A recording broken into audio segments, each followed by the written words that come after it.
Hello, this is a 2012 Hyundai Genesis sedan.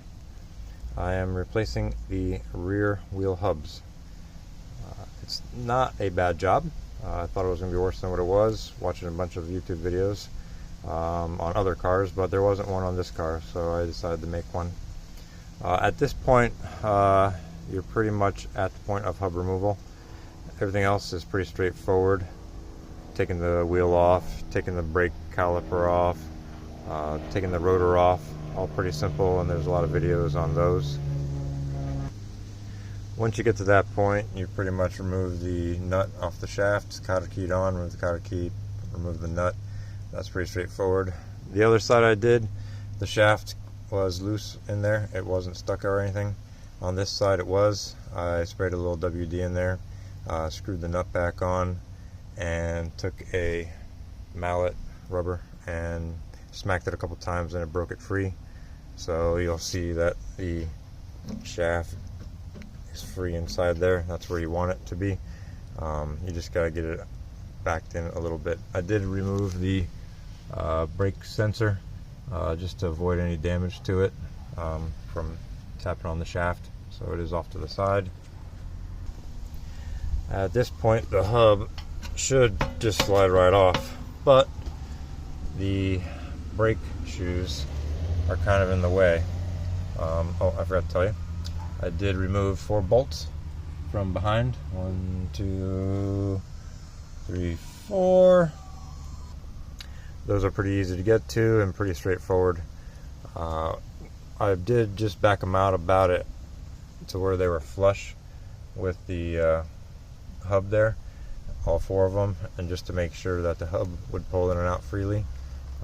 This is a Florida car, so the hub isn't corroded in or anything like that, so it's pretty easy.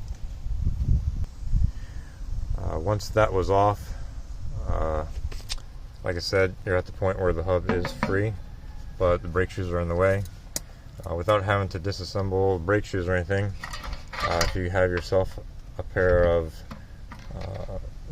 C-clip removers where they expand and you can pry open the shoes like that, that's enough to be able to clear the little tabs on the hub to slide the hub out.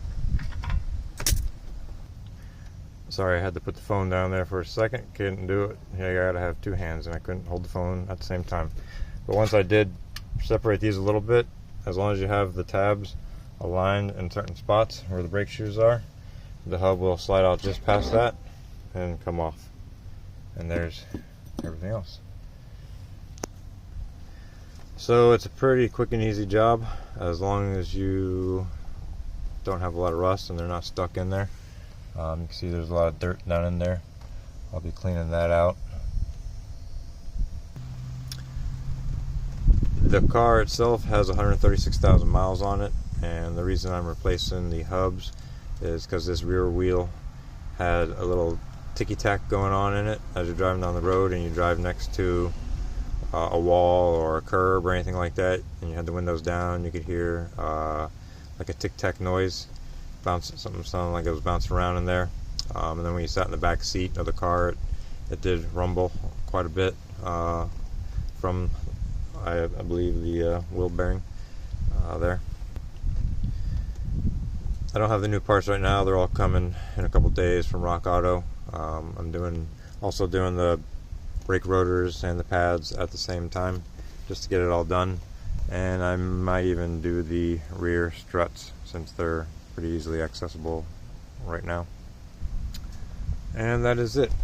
Like I said, it's a pretty easy job. I would recommend anybody with any kind of maintenance skill level to be able to do it. Just jack your car up and have it chalked off up on blocks. Once it's up on blocks, you can spin the shaft, or you can put it in neutral and you can spin one side if the one side is on the ground. It's a pretty easy job. I'm just getting to the point where I can replace all of them at once and not have to worry about anything damaged. Just wanted to make sure they all came off with no problems.